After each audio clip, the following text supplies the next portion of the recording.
मंडळी, अनिताज फास्ट रेसिपीमध्ये तुम्हा सगळ्यांचं स्वागत। आज आपण बनवणार आहोत शेवग्याची आमटी। चला तर मग रेसिपीला आपण सुरुवात करूया। आपण बनवणार आहोत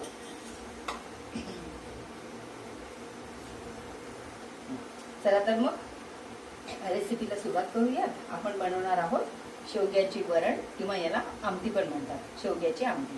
तर यासाठी बघा साहित्य आपण या शेवग्याच्या शेंगा घेतलेल्या आहेत। मी 2-3 शेंगा होत्या माझ्याकडे। तर या मी याला धुवून आणि सोलून साल काढून घेतलेली आहे। याची तिखट, मीठ, गूळ, अद्रक लसूणची पेस्ट, सांबार आणि थोडीशी कसुरी मेथी आणि आपण वरण घेणार आहोत। आपण भांड तापलेलं आहे, यात आपण तेल घालू। तेल थोडंसं टाकायचं आहे, याला काही जास्ती तेल नको वरणाला।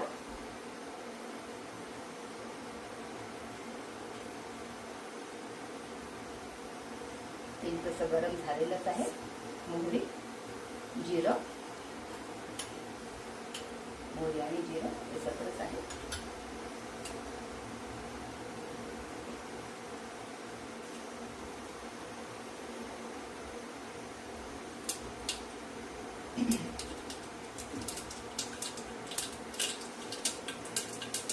मोहरी तडतडली की यात आपण अद्रक लसूण आणि 2 हिरव्या मिरच्या यांची पेस्ट केलेली आहे, ती टाकणार आहोत। थोडासा चवीसाठी कोशिंबीर ही तेलातच घालायची आहे आणि कसुरी मेथी पण घालून देऊ याच्यात।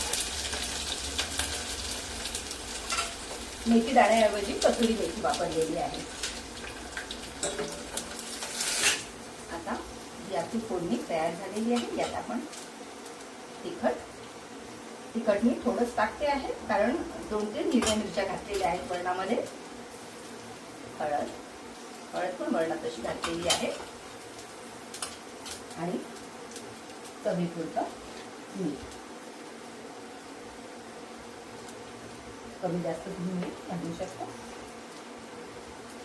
परतवून घेऊया।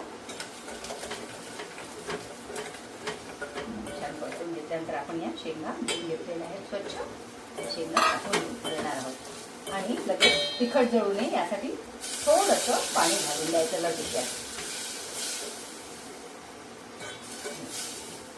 आणि आता या शेंगा बघू शकता थोडासा असा रस्सा ठेवलेला आहे मी आता झाकून देऊ। बघा कुकरमध्ये वरण लावलेलं होतं मी, याची आपण आमटी बनवणार आहोत। वरणामध्ये ना हिरव्या मिरच्या 2 टाकलेल्या होत्या आणि टमाटर, तर याला मस्तपैकी आपण मिक्स करून घेणार आहोत।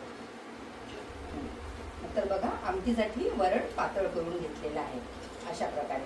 त्यामध्ये मी मिक्स डाळी घेतलेल्या आहेत, तुरीची डाळ, चण्याची डाळ आणि मुगाची डाळ, थोड्या डाळी घेतलेल्या आहेत आमटीसाठी। आता आपण भाजी बघून घेऊया।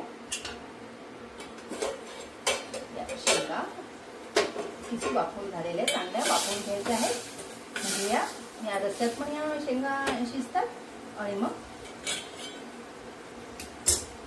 वरणामध्ये पण शेंगा शिजतात। तर बघा आता आपण याच्यात आमटी जी आहे ना टाकून घेणार आहोत। थोडंसं पाणी लागेल, शेंगा शिजायसाठी पाणी थोडं जास्तीच घाला।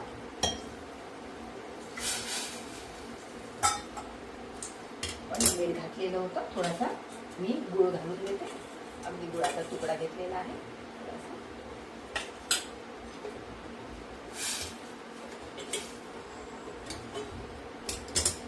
आणखी पाणी लागलेलं आहे शेंगा शिजण्याकरता, थोडंसं पाणी घालते पुन्हा थोडंसं, कारण ही आमटी ना पातळच असते, शेवग्याची आमटी ही पातळच असते। याप्रमाणे आता 5 मिनिटं याला वाफवू द्यायचे, शिजू द्यायचे आहे। तर बघा 5 ते 7 मिनिटं झालेली आहेत।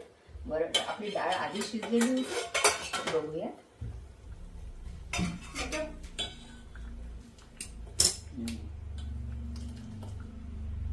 खूप जास्त घट्टही नको आमटी आणि पातळ पण नको।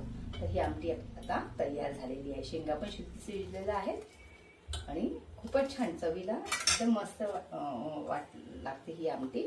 आता आपण यात धुतलेला कोशिंबीर जी धुतलेली आहे ती पेरून देऊया। आमटी तयार झाली.